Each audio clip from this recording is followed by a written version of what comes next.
The quiet house on Switchback Lane. It started with a knock. Not on the front door, not during the day. This knock came from under the floorboards at exactly 3:17 a.m. Leo Brenner froze in bed, eyes open in the dark, heart pounding like a drum in a sealed room. He listened, too afraid to move, barely breathing. The knock came again, 3 slow, deliberate thuds. Knock, knock, knock. Then silence. Not the peaceful kind, the loaded kind, where the air feels like it's waiting for something. He stayed awake until the sun cut through the blinds. When light filled the room, the house felt normal again. Old, creaky, but not dangerous. He told himself it was the pipes. Houses this old have their own language. He'd only been here a week. Maybe he just wasn't fluent yet. But later that morning, while exploring the upstairs hallway, Leo noticed something strange. A tall wall-mounted bookcase didn't sit quite flush against the wall. It looked out of place. When he pushed against it, he heard metal groan. Hidden behind it, nearly sealed off, was a narrow, weathered door with a rusted latch. The wood looked different from the rest of the house, newer, like someone had replaced it. Not for renovation, but to hide it. It wasn't a basement. Not really.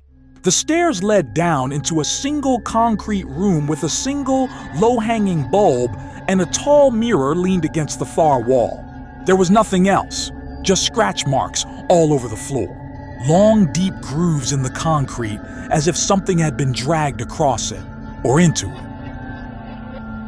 Leo stared into the mirror. It reflected the room, but off somehow. The bulb above his head flickered, but in the mirror, it stayed still. His own face looked slightly off, like it was trying too hard to be his. That night, sleep didn't come easy. He sat in the hallway with a flashlight and a kitchen knife. The hidden room's door stayed shut. He watched it like it might move. He didn't believe in ghosts. He believed in people. And whatever made those scratch marks didn't feel human. At 3:17 a.m., the hallway light blinked out. So did the flashlight. In total darkness, Leo heard it again. The knock from beneath him. But this time, it wasn't 3. It was 7.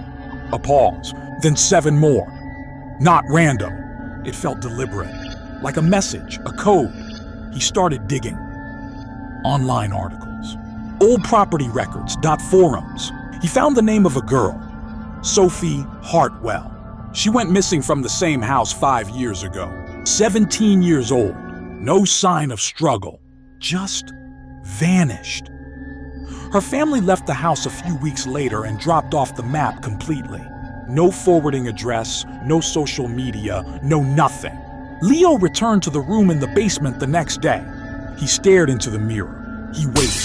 Then he smashed it. Behind the shattered glass was a wall of rotting wood. When he peeled it back, he found something even stranger, a hallway. Clean walls, smooth floor, lights built into the ceiling, dim but humming. No dust, no cobwebs, like it had been maintained. The hallway twisted unnaturally, and after 20 steps, it split, left or right.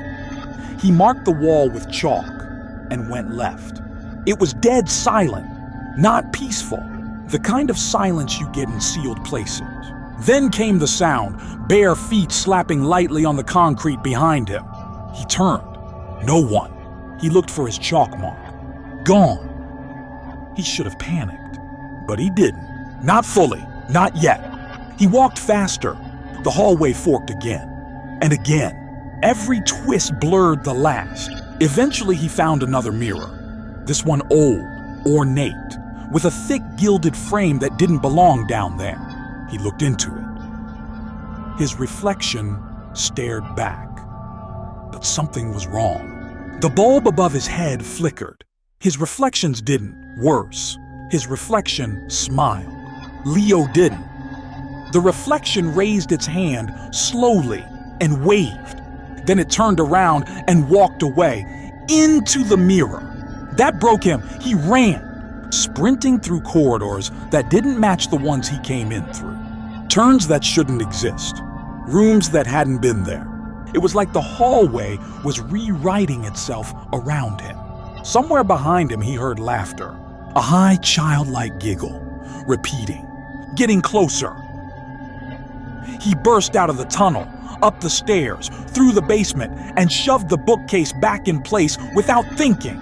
He didn't stop to wonder if it would keep anything out. He just needed it closed. He didn't sleep.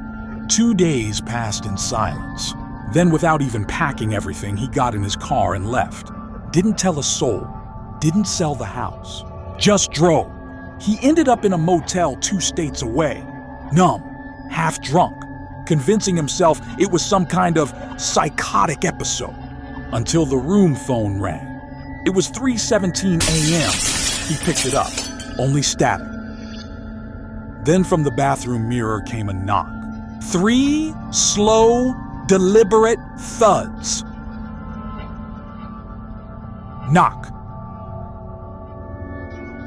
Knock. Knock.